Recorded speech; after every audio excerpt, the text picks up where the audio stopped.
All right, guys. There's 5 more minutes to Earth starting off as the AMA session, where it's again with the titles of the brains behind Filecoin, a next lending protocol. So I hope each and every one of you from different part of the world, it's enjoying this AMA session is at the comfort of your space, at your home. Yeah, while waiting for us to be kicking off this session, why not just everybody just quickly just introduce yourself in the message box. We'd love to know where you're from, um, and what exactly are you guys doing in the Web3 space.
Right. Okay. Thank you so much, everyone, for joining. There's about 230 of you guys who are tuning in, so it's going to be an exciting session. Let me get the ball rolling for today's exciting AMA session. But first and foremost, we just want to greet everyone. Good morning, good day, good evening, wherever you are. Again, thank you so much for joining us at this wonderful, exciting AMA session. As probably maybe some of you guys have known me, but I'm Artitent, and I'm absolutely thrilled to have such a engaged and passionate community here with everyone. So as you can see, that today's session is it's titled "The Brains Behind the Filecoin Next Lending Protocol," and I'm sure a lot of you guys have been wondering who are the mastermind behind the people who designs the white paper, the tokenomics, and there's no other better time for us today to be unveiling some of the key individuals who really play a very instrumental role in designing the tokenomics, the white paper. So of course today we couldn't be more fitting. We couldn't have more fitting guests to be jumping on this AME session with me. It's an absolute honor for me to be having Robert Lee, our chief economist, the very brilliant minds behind our white paper and tokenomics design. For those who are well actually in the Discord channel, just a couple of days ago we actually shared the white paper link, and probably a handful of yours have read the white paper. It's not too long; it's only 38 pages, so it's really a good reading material for sure. Just really quick introduction. Robert brings us a wealth of experience, having served as advisor for both the World Bank and also the International Monetary Fund. Well, his insights, expertise are definitely instrumental in shaping our vision and strategies FILLiquid. And of course, today, very, very, very honored to be having him because he actually woke up really early in the morning in the other part of the world that he is. So I hope that each and every one of you will able to give him some excitement to be kicking off this AMAs with lots of adrenaline on his end. So what are you guys going to expect throughout this AMA session? We'll be diving into the innovative aspects of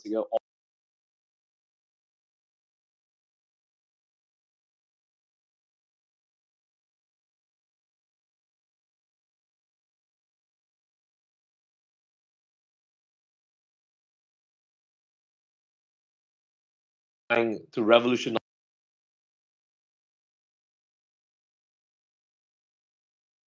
the system.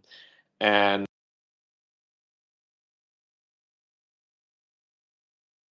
I believe that by end of the session, you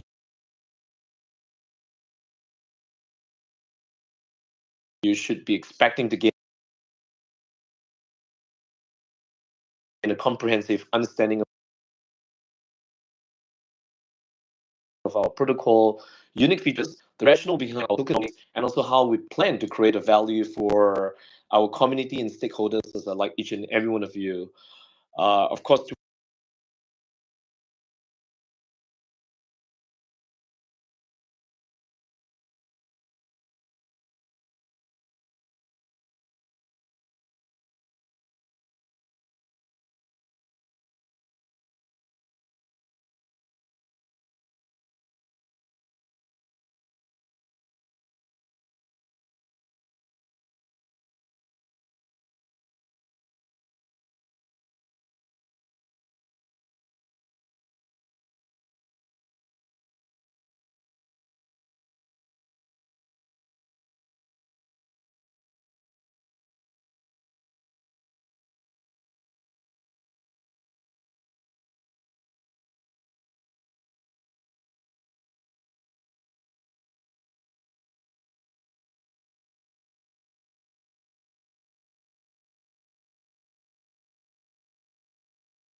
still can. Let me just get this right.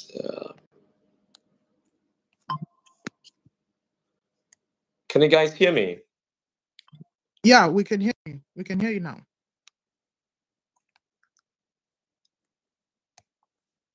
Okay, my mic is actually on.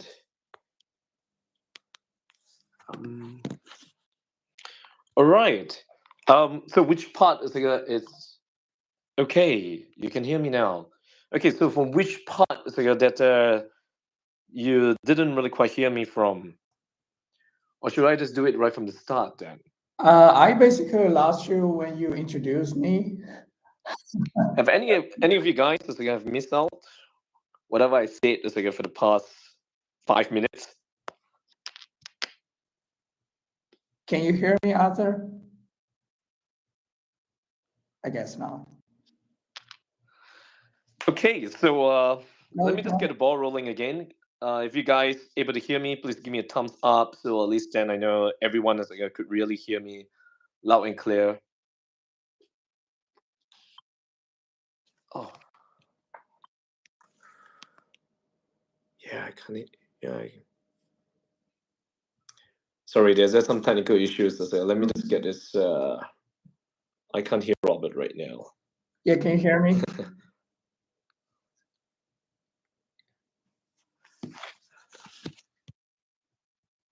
Can anybody hear me? Yeah, Robert, I can hear you loud and clear. Oh, yeah, it's just something wrong between me and Arthur, I guess. I totally lost him. Yeah. When he introduced me. I'm not sure about you guys. Hi, you guys. I'm Robert. Nice meeting virtually with everybody.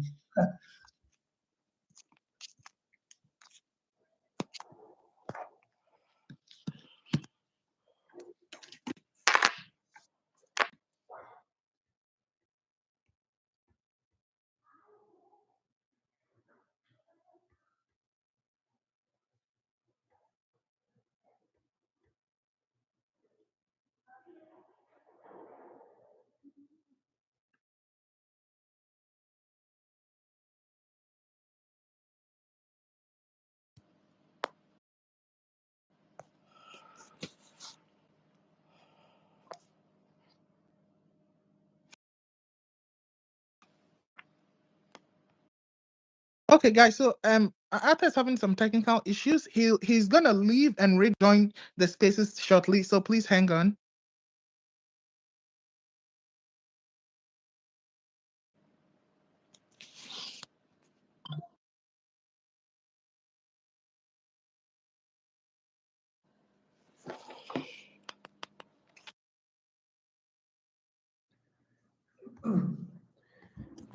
Hey, how are you guys? So my name is Robert. So I just don't want us everybody waiting here for nothing. So while we're waiting for Arthur to rejoin, how about I do a quick introduction of myself, because I know he's gonna ask me this question for sure. Yeah. And yep, my name's Robert. So I spent most of my career in the area of economics and finance. So I had a degree in economics, finance, and data analytics. And then I started my early career at the World Bank and conducted economic analysis, cost benefit analysis, and estimated economic return and social impacts for the development project and investment project for the developing countries. And later on, I joined the International Monetary Fund, conducted research, performed the statistical modeling, and econometrical modeling to estimate macroeconomic indicators, and also conducted some sectoral research related to macroeconomics. Also, I was very lucky to be a part of the blockchain working group at that time because it was relatively early. So when, let's say 2015 to 2020 times, when the concept of cryptocurrency and blockchain just come into public's eyesight. I guess the first time was 2017, right? Yeah. And I was very lucky to be part of the blockchain working group at both institutions, World Bank and IMF, and conducted a research on the first adoption of the cryptocurrencies, and also some research on the CBDC and adoption of cryptocurrency in LAC countries at that time.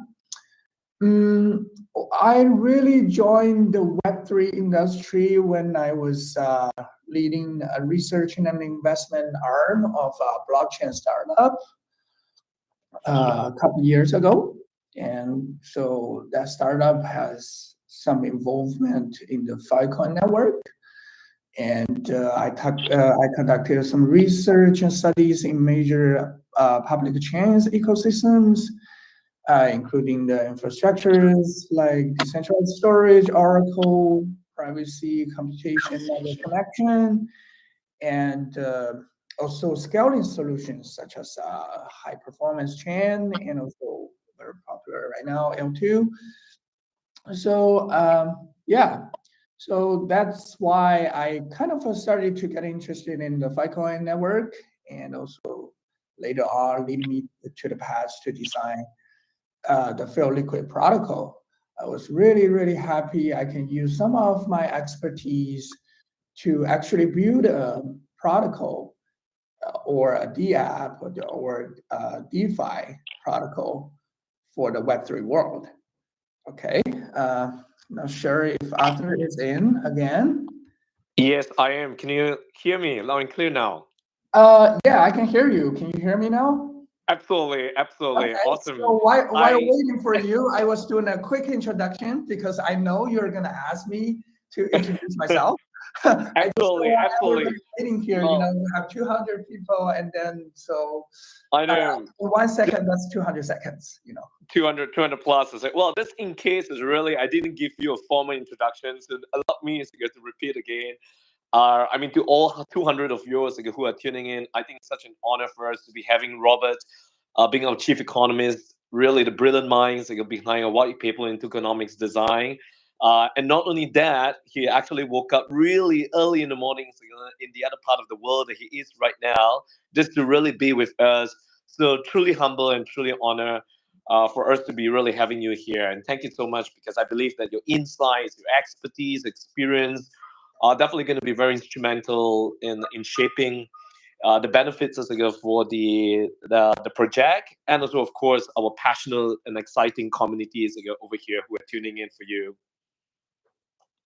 Yeah, thank you so much. And yes, so as you said, I woke up a little bit early, just for me, not for everybody else, because I'm a you know late owl instead of an early bird.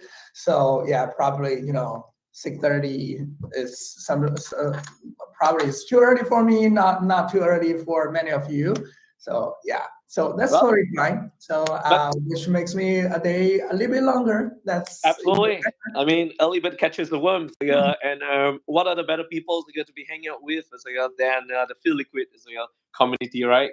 yeah, So, absolutely. uh, yeah, I mean, thanks again for the introduction. I think for the longest time ever, our community have always wanted to know, like, who is really the person behind the masterminds behind the tokenomics and the white paper designer. And also, just to share with you, like, this EME session is conducted in such a timely way because just a couple of days ago, we actually shared the white papers to our community via Discord channel, and a handful of them have actually read the white paper. It's really not too long, guys. For those who haven't really read the white paper, it's 38 pages. It's very easy to read. If you're not, it's. I mean, there's some parts that they are technical, but rest assured you, it's fun, and it's exciting to read. And of course, I mean, it's the project that you guys are going to grow with for many many decades to come. So, yeah, Robert, I mean, you have gave an introduction to all of us.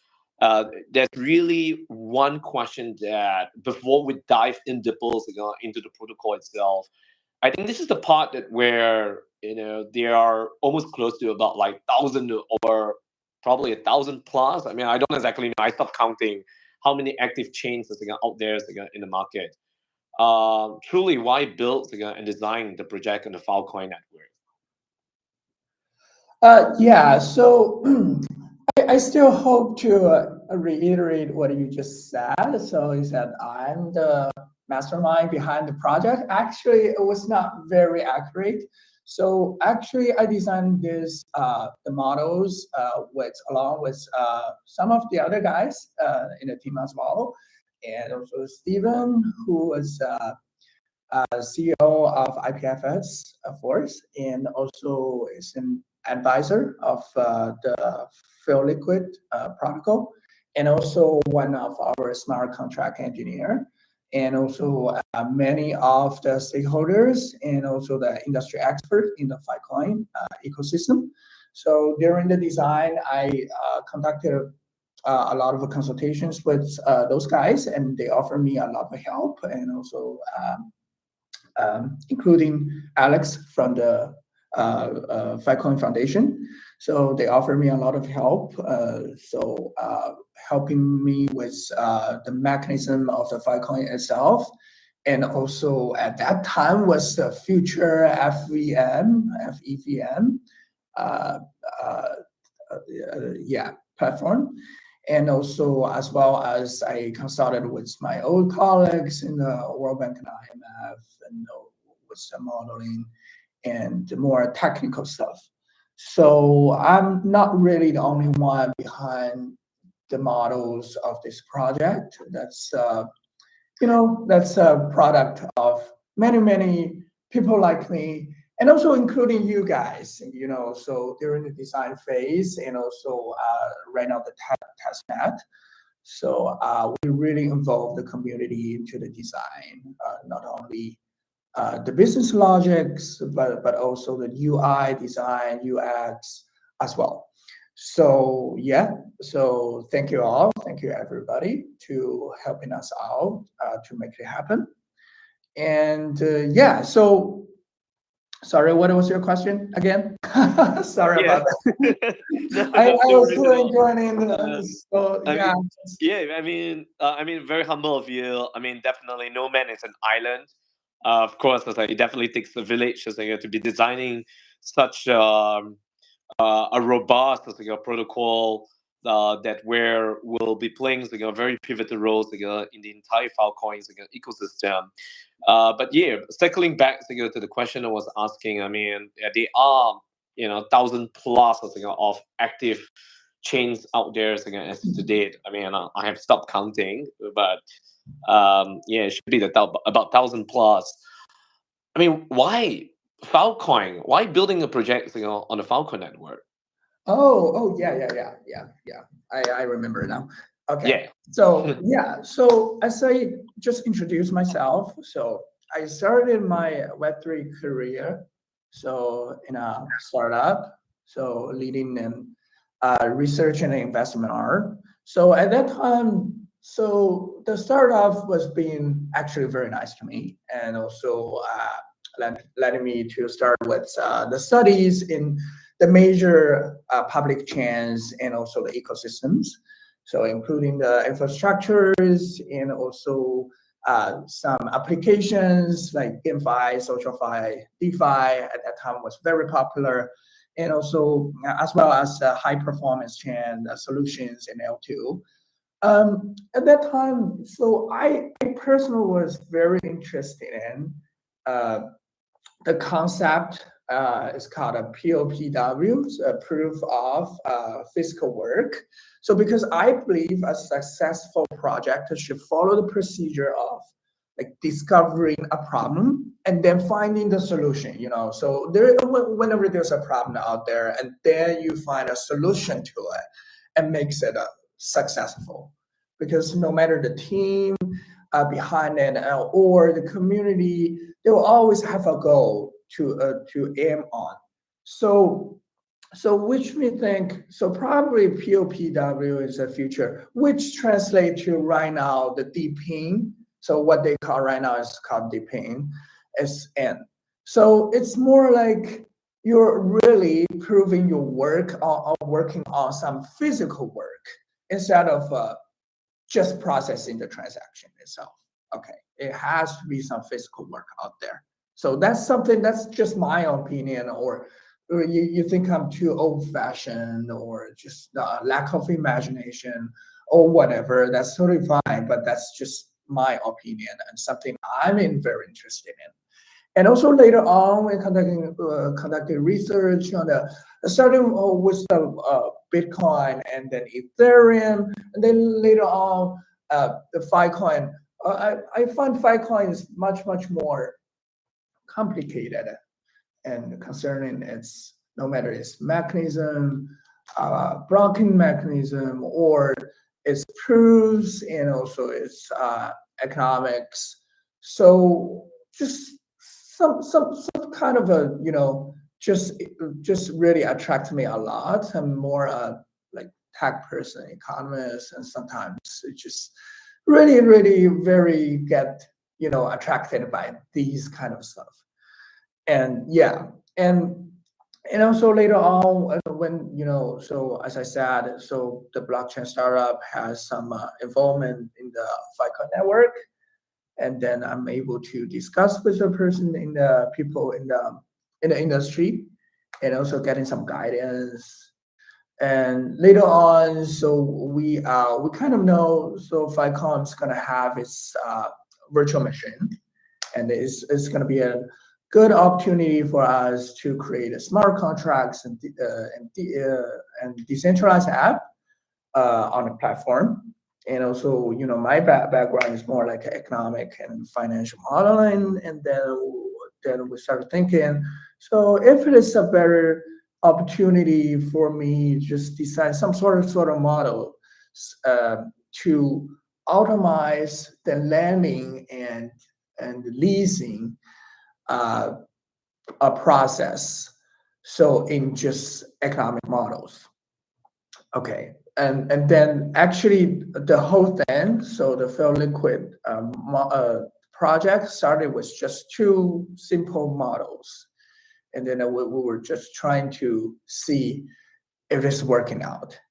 And then, of course, it turned out to be successful in some extent, and make us ready to just make it bigger and put into information together as a whole project.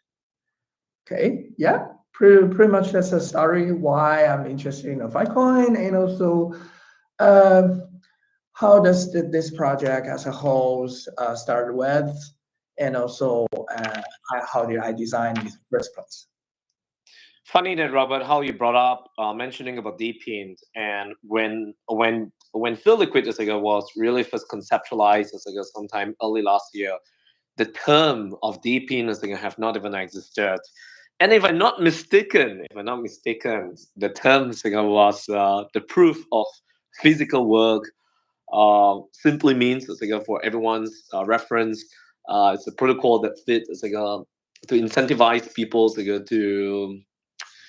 do verifiable work that which is built on a real world infrastructure. And now we're all using DeepInd. DeepInd is it's like the next trend, and I guess Filecoin is being the storage as a DeepInd primitive. It's gaining a lot of traction. The fact that where is gaining a lot of popularity is this term is DeepInd, and everyone is expecting DeepInd. Also, it's going to be the influx of the new wealth is to be getting into the space as overall. So it was just within a time frame of like 1.5 years, things have changed, and that shows us how fast this space really moves. And you were touching on the Filecoin's virtual machines. The Filecoin virtual machine, the way how I see it is it's where which is built on the execution on the smart contract. And of course, this also enables us to foster the ecosystem applications and services to leverage its fullest capacity.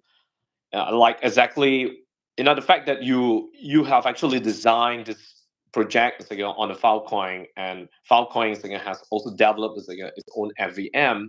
That simply reminds me of how when Ethereum first created its own EVM, if I'm not mistaken, in sometime in the year of 2016, and since then, has created the thousands of dApps, DeFi projects, and developer tools that are building on it, as what we're seeing right now. And of course, this shows us that it has since then growing as adoption and growth. And truly, right now, we are at the pioneer stage of the Filecoin's virtual machine at this point in time. And of course, from the economic incentive standpoint of view, a Filecoin virtual machine will also able to be benefiting the community, rewarding mechanisms, and of course supporting the unique tokenomics to everyone. To also add on the the Filecoin virtual machine also is designed, to be ensuring that interoperability with other network or protocols, facilitating cross-chain interactions. And of course, this is also going to be part of the FILLiquid roadmap, and something that I'm truly, truly very excited and passionate for this coming true when the time is right. Yeah. So that being said, Robert, the initial so what was the initial vision for FILLiquid when you really first started working on this project last year, and how exactly different from right now? Was there like a major difference? Were things was still on the right track? How you first envisioned, and is still on a similar track now? Yeah. Actually, so the simple answer to this question is not much of difference actually. So it is in a good path. As I said, so the Filecoin network. So for the Web3 industry right now, so just like the Web2 starting from 2000 and then started to create a huge amount of information, huge amount of data, which needs storage and calculation. So in a more decentralized way. Okay, that's what we're talking about right now. And when the Filecoin, we know Filecoin is going to have back in then have FEM, and the D app and DeFi is going to thrive. Okay, so to make the whole ecosystem grow. So referring to what happened to the Ethereum back then, as you said, in 2016, and we look back 6 years, 7 years back then. Okay, so a little bit different from the other ecosystem is, as I said, this is a DPIN, POPW. And so if we create a DeFi on the Filecoin network, we're going to have a natural collateral, so which is the like storage, okay, storage computation, storage provision, storage providing out there.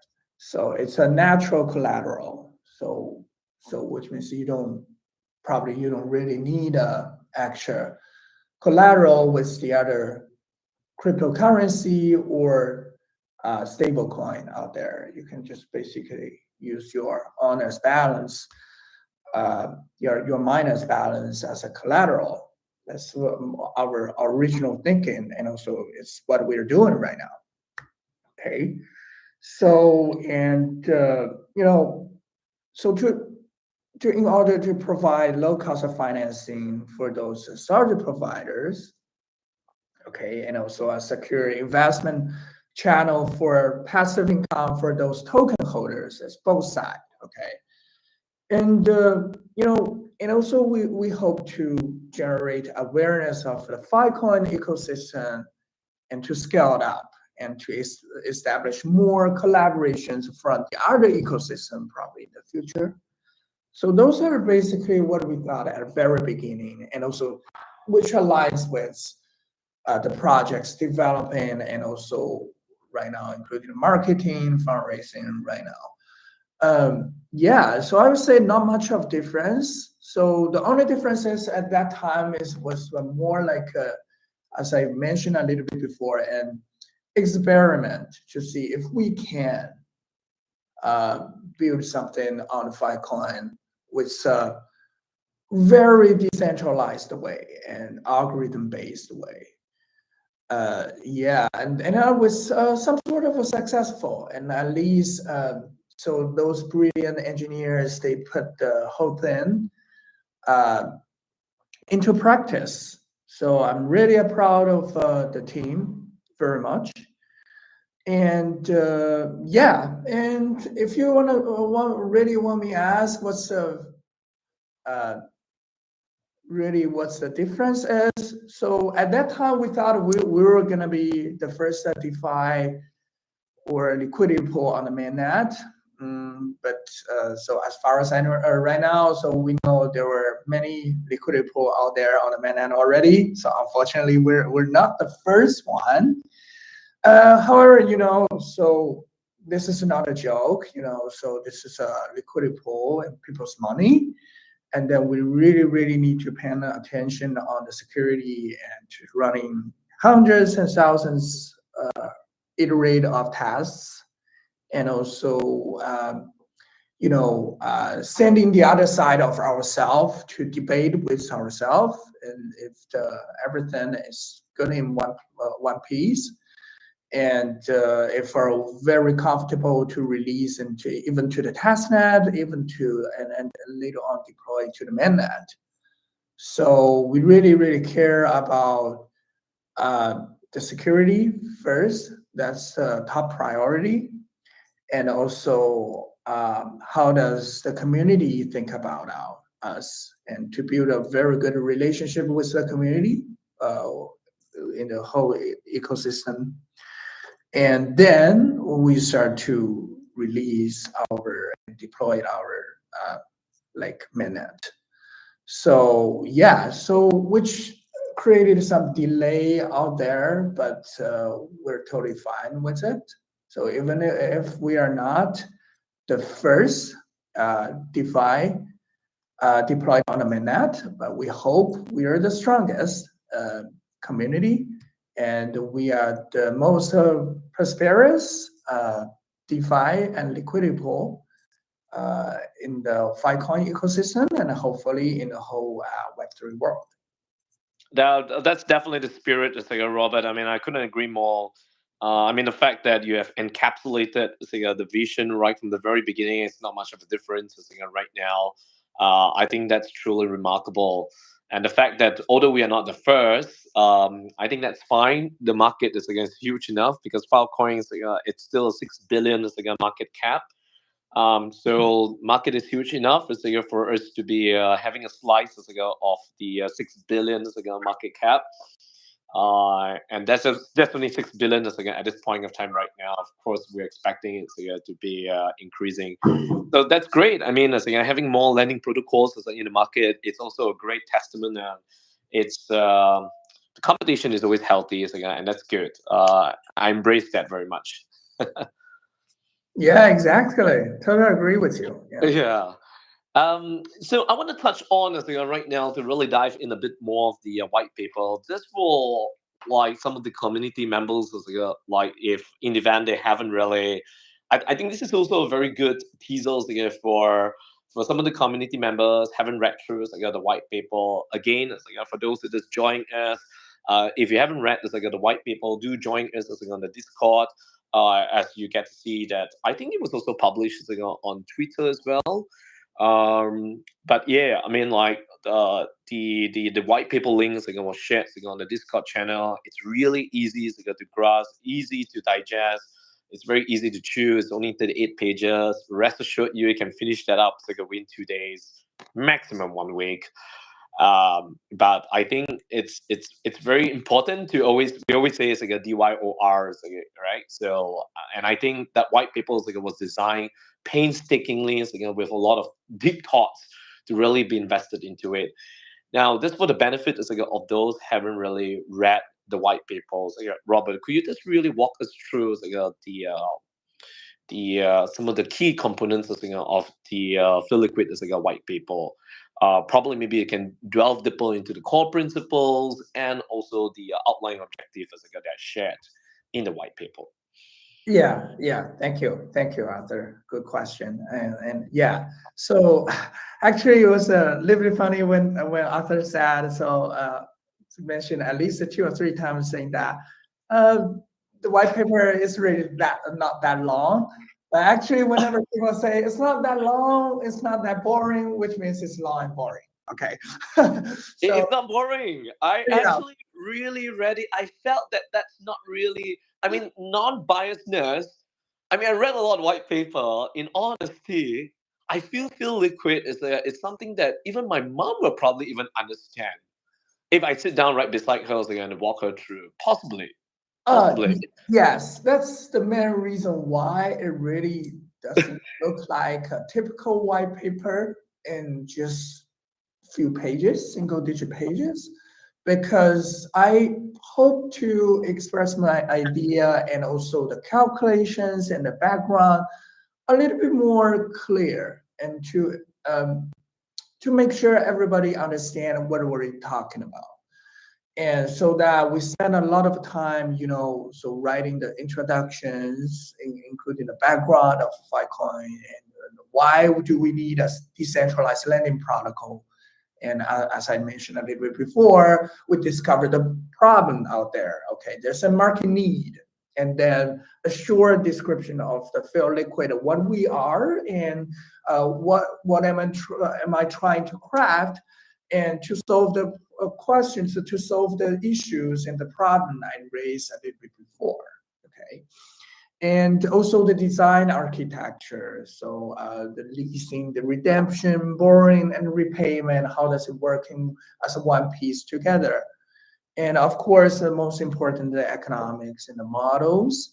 So for example, the calculation of the available credit line. So how much you can borrow. So the borrowers should be very interested in, so what's the maximum credit line I have? And the borrowing interest rate, your cost, and also the interest allocation type to the liquidity providers. If I lease with FILLiquid, and so how much am I gonna get after 1 year? Okay, so and also of course our governance tokens allocation, and how do we allocate to the stakeholders. And also there is a model behind it to fairly allocate to the participants, no matter it's a liquidity provider or a borrower. They're both getting some FIG allocation, because our FIG token is our governance token. Everybody should get it. And also using the token to participate into the governance. Okay, and under the governance part, so I spent some time talking about voting, and also the transaction fees, risk management mechanisms to safeguard the protocol to ensure the fairness, because so everything is algorithm based, and also so this is a blockchain technology, is different than the Web 2, so it has so the blocking mechanism, and so of course, so it's a little bit different than we're just using an app on the Web 2 world. So it has some constraints out there to ensure the fairness, and also defend attacks as well. Okay, so which makes, in one word, the white paper a little bit lengthy. So it's more like a grandma talking, just telling you a story. So yeah, a little bit lengthy, but I hope it works as a way to clearly explain everything very well. Yeah, and I generally think it was very easy language to understand. One, it's not rocket science, and truly, there's a real use case as well behind it. But what truly, really fascinated me very much as on the white paper, I think this is something that where you're truly passionate of as well, Robert. The fact that being an economist, and of course, this part does really truly excite you very much. I think the part that where when I read about the dynamic interest rate that really adjusts to the market condition, and I think that's something was very breathtaking. That where the storage providers right now are facing a very high borrowing rate, and of course that's also a big discouragement for them to really be achieving storage provisioning. Now, with the dynamic interest rate, of course, it goes back to it's subject to the market condition, right? And high the demand is Mhm. equivalent to high utilization rate, also means that high rates and vice versa.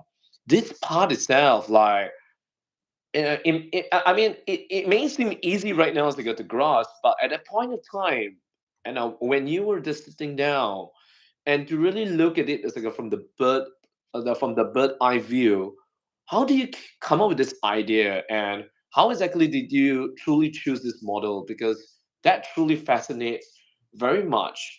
And the fact that right now with FILLiquid is like being the lending and borrowing protocol, storage providers will find it easy to be borrowing to be pledging this field tokens as a collateral for such a much more enticing borrowing rate at this point in time.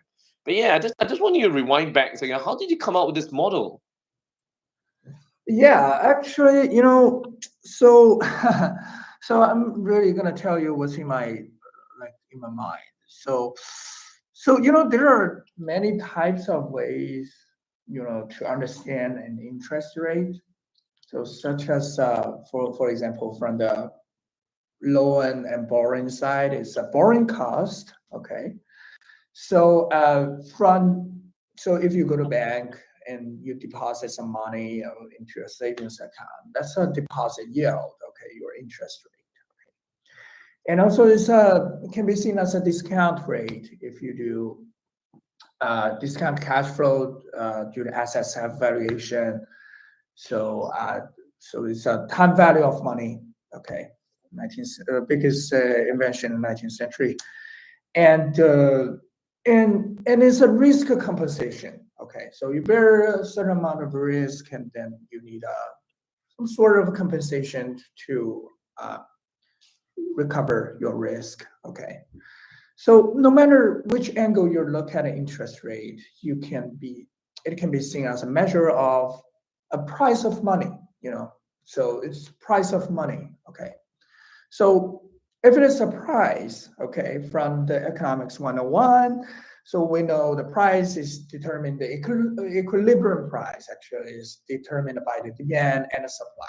Okay, so if it's a price of money, so it should be also determined by the demand and supply by nature. Okay, so when the supply remains the same, okay, the higher demand leads to higher equilibrium price. Okay, and when the demand remains the same, when the higher supply reduces the equilibrium prices. Okay, so in that sense, the price of liquidity is exactly the borrowing interest rate.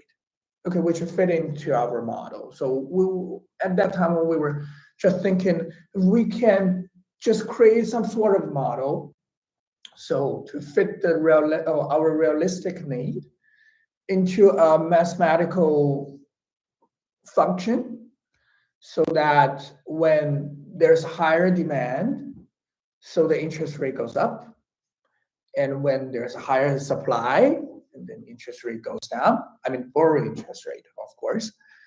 And yeah, so that basically why we're creating this model at a very beginning. And then later on, we thought, so some details, and tell you some details as well. So we're thinking about just moving the interest rate as low as much lower as better. And also, we conducted some surveys to the current, at that time, of course, decentralized lending platform. What was their borrowing interest rate at that time with the same liquidity amount, so same to the Filecoin at that time. So what were their borrowing interest rate, and then we'll find some median point, and also we conducted some descriptive statistics, and then embedded into our model. And then so that's why we came up with the current parameters of the borrowing interest rate.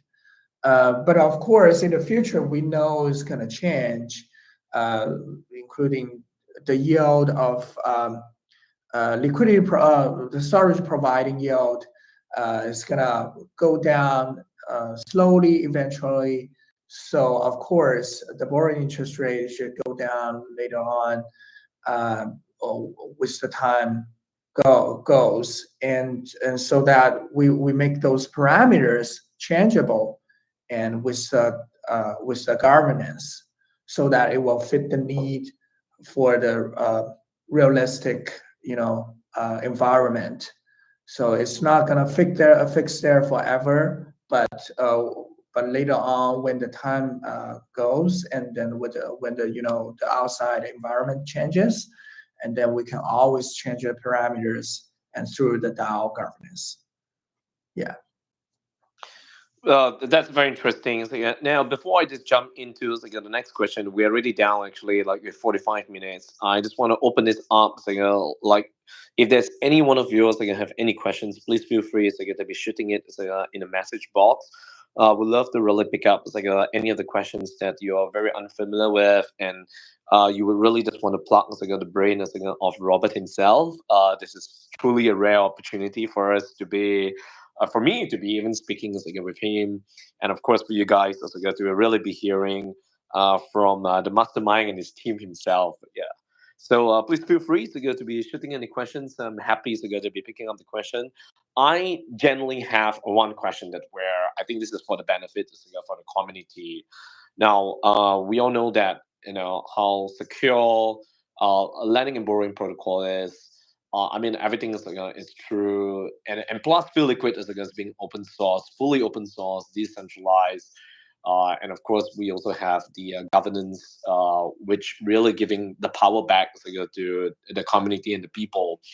I just want to touch on that how are you able to be keeping this protocol secure, and while also making sure that it's fair and profitable, and for the stakeholders and for the communities at the same time. I would love you to elaborate more and expand on this. Yeah, of course. So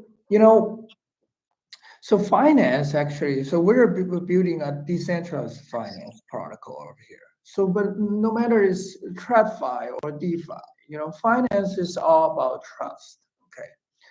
So when you hold a currency because you trust the government and their central bank, hopefully you do, with its monetary policy to keep its buying power, of course. And you save it because you trust your bank, and which is backed by your government and insured by FDIC in the United States, wherever you want, depending on. And you invest into the treasury because it's backed by the government credit, it's AAA, AA ratings, and you invest in a stock is because you think they're governed by SEC, and also their financial statement are audited by the big fours. Okay. So, but what if the Aaron accounting scandal, and which make it a big five becoming right now before, okay? So because the accounting scandal make one big collapsed, okay? And the 2008 Lehman Brothers happening again. So what if that happens?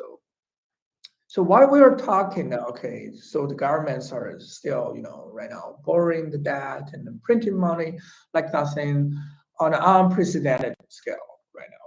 So okay, so what are you're gonna do and over here? So are you still want to base on trust, and you really trust those centralized agencies?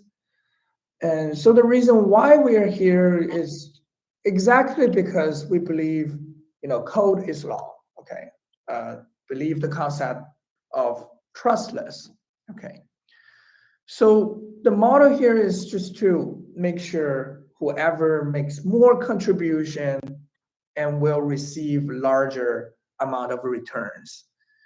And okay, larger in quantity and early in time and longer in consistency, make sure you have larger returns. Okay, no matter the yield allocation and also the FIG allocation goes to the liquidity provider and the borrowers, they follow that concept behind.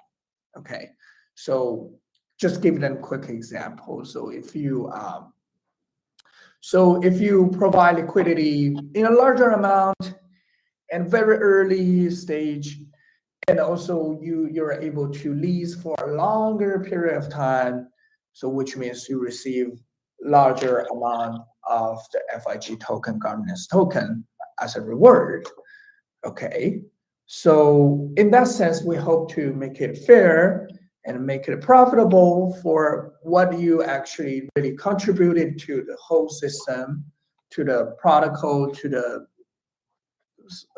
ecosystem as a whole. Because FILLiquid is is a part of a Filecoin ecosystem as a whole. So you contributed to the FILLiquid. Of course, you're supporting those startup providers. You're supporting the whole Filecoin ecosystem.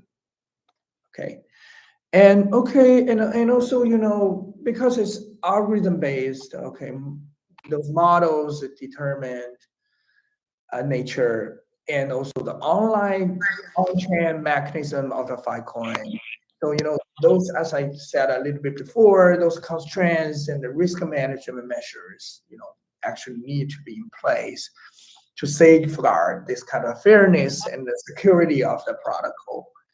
So yeah, so the model itself, the concept behind it, we really want to make it decentralized and no honor behind it, no big hands. So and also the risk management measures, so those constraints, and then maybe feel so make it a little bit like difficult to use, so it will just reduce a little bit of a user experience, but it really keeps the security of the protocol. So yeah. Robert, it's uplifting. You said when you started off answering these questions that finance is all about trust. The dominant reason that I got into this space exactly 6 years ago, and for somebody who came from the traditional capital market, that this person who introduced me to this space, that one asked me, do I trust the government is managing my very own money? And I said no, and that's how I got into the Web3, the blockchain, the crypto space, and since then there's just no turning back. And the fact that you mentioned about Lehman Brothers, probably maybe some of yours maybe too young, to know what happened during the Lehman Brothers.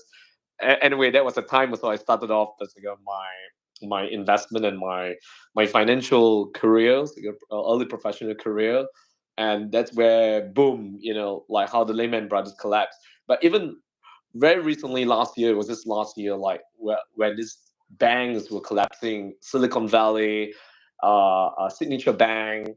What is the other bank? The First Republic Bank have collapsed again, even after decades of establishment, and that's where it leaves us with the question of, oh, this is our hard-earned money we've been keeping for this in these banks, that where we're supposed to be trusting a bank has been established for the last 3 decades, and there you go, money is are gone as well. So in that sense, if I want to touch on really on the macro point of view, I truly see it as like a lending protocol such as like FILLiquid. It's truly really providing the financial inclusivity. Anyone around the world, I mean, even right now we have like 200 plus people. Everyone is just around the world. I was just reading some of the comments. Some are from Brazil, some are from India. Yeah, I mean, thumbs up for that. It's like, guys. But in this part of the world that I'm living in the Southeast Asia, we are all talking about the unbanked population and the unbanked people.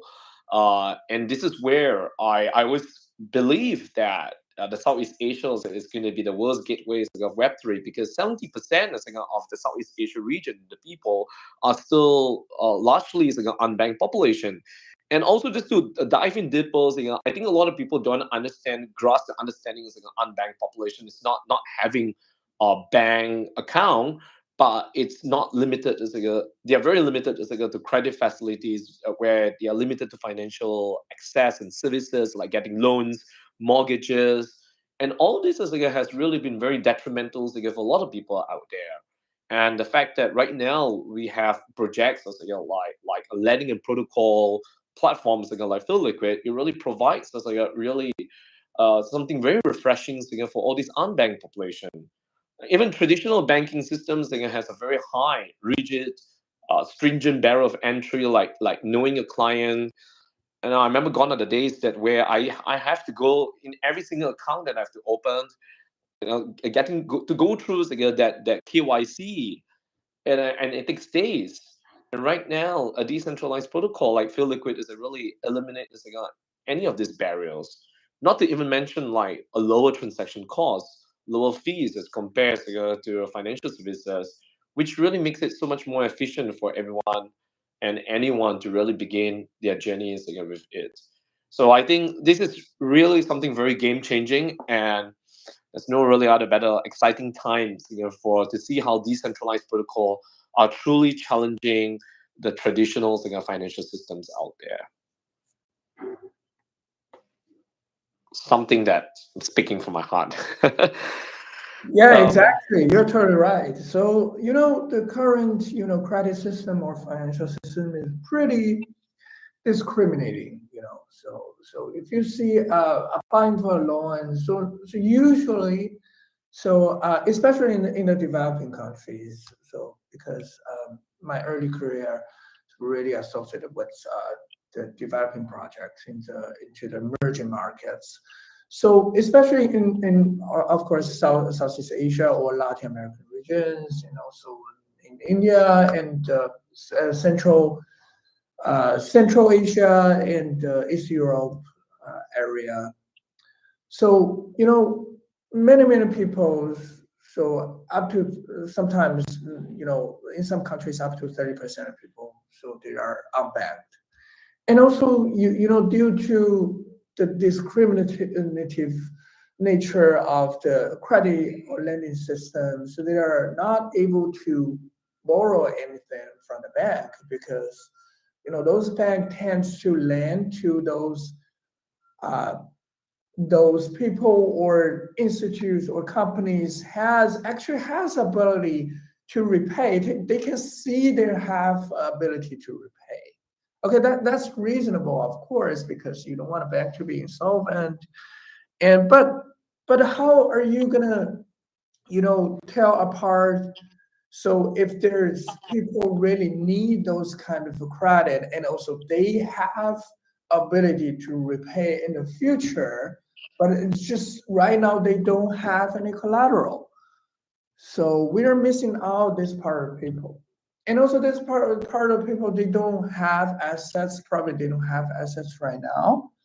And okay, but they have ability to generate cash flow in the future, but which you don't know and you don't care. And also they don't have assets right now. They are away from the credit. And also, of course, they don't have anything to invest. And with the high inflation right now, and also the inflationary asset price, so they're kind of a double killed in in this kind of an inflationary world. So they miss out the ability to borrow with the low cost, and also they're missing out the opportunity to invest with higher yield. So which makes Absolutely. even worse. So true. And I think a lot of people just rule out the fact that where with more money that's printing that's going on, higher the money supplies in the market, and that's where really causing the inflation rate, and it's just really eating up the dollar value that we are holding every single time. So it is a very devastating reality, and I think that's where it's for us and the community for us to really be going out there and to really be sharing that how we were able to make that difference to the community. Yeah.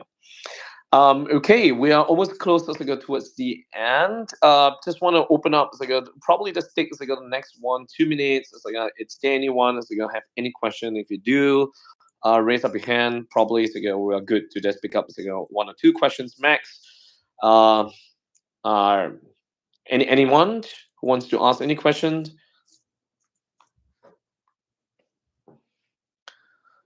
Okay, I mean, if you do have any questions, please feel free to be shooting a question to me or Robert. Guess time is running out. Just really one quick one but before we wrap this up. Last but not least, I mean, Robert, that how exactly would you want the community to be involved actively to play that role in the governance of this FILLiquid? Okay, so in short, just one word: the honor. Okay, and which is true, and which is I believe the team is working on right now. So, when I designed the protocol and drafted the white paper, so I consulted with the developers in the protocol labs and industry experts of the service providing industry network, and also the industry, experts in the staking industry, leasing industry, and also the current Filecoin lending business, because at that time there were no decentralized lending platform, but they did have a centralized lending business out there. So actually at the design phase, I already involved in the stakeholders in the ecosystem a lot. Okay, so it's not building a machinery in a assembly line. It's actually involved with a lot of brands, as I mentioned a little bit earlier. It's not just come out from my brand myself, but also a huge amount of involvement from the community. And also I know the development team right now has collaborated with many developers in the ecosystem and overcoming difficulties technically, and also designs, and also coming up with the solutions and reviewing the smart contracts, and also performing testnet. I think right now are we in the second stage of testnet, I guess, but before that, so they were running the test of a couple of times already, a couple of iterates already, and before actually deploy on the testnet, even before, deployment on the testnet. And also during the testnet itself, so the grade stimulations and the rewards are given to the community to participate and to troubleshoot, to find a bug, and to find the problem, the flaws in the business logics, and give the suggestions. And also, of course, after deployment, the fig token holders, in another word, so the community, so we will take the full steering of the protocol. So because there will not be any owner address out there. So the only thing we can change are those parameters for the models, and also the parameters models are only can be changed through the governance process, which means only you have the FIG token, and then you can participate into the vote and to make the decision of the future of the FILLiquid, and also the important parameters of the models, and which means the cost of borrowing and the yield of leasing. Okay, so which is the most important factors of the protocol. Okay, and also, so I'm not sure about the future upgrades. Is there any future upgrades we need for the protocol, and also possible V2 of the FILLiquid if we are ready to generate more attention from the other ecosystems, not only on the Filecoin, but right now we're still like digging into the Filecoin ecosystem for the moment, and we want us to grow, to bring attention. This when people feel this is a nice decentralized lending platform, and also of course making them profitable at the same time. It's fair, ensure the fairness and security, and also can generate some attention from the other ecosystems. So if that's possible, and also that's feasible, and we may be able to it's going to be a team's decision to see if we're like able to create a V2 for the FILLiquid, and that time hopefully I can still contribute a little bit of my expertise into the modeling and the economics into the future. Of course, definitely. So it's going to be an eternal journey. Yeah. So thanks so much again, Robert, for really being part of this session, and thank you so much for waking up ungodly hours on the other part of the world that you are in right now. To really be sharing the insights, experience, and expertise, and even plucking your brain on how you connected the dots, and to really allow us to really be experiencing and taking FILLiquid to commercialization. Truly, truly grateful, humble to really have you here. So again, yes, we slightly just 6 minutes just ran out from the time limit. So again, thank you so much to all community. Stay tuned with our Twitter, our Medium. I think recently we have also gave a sneak peek on the governance dashboard, which is coming to the test net soon. So go check it out. I think that's really something very exciting. That's where the power really belongs to you, and that's where we always believe that the power belongs to us as the community. And I just couldn't really attest more to this. So again, thank you so much, and stay tuned with the updates on Twitter and our social media on Discord, and of course on Medium. As the well-being of our communities, it's always our greatest priority. Then again, thank you so much, Robert, for being with us. Yeah, you have a great day ahead then. Yeah, thanks so much for having me. It's nice talking to you and everybody else over here, no matter where you are, and hope you have a good of a rest of your day. Not at all. Thank you. Anytime. All right. So thank you so much to every one of you for joining us. Good morning, good day, and good night to every one of you from different parts of the world. And thank you. All right, thanks so much. Have a good one. See ya.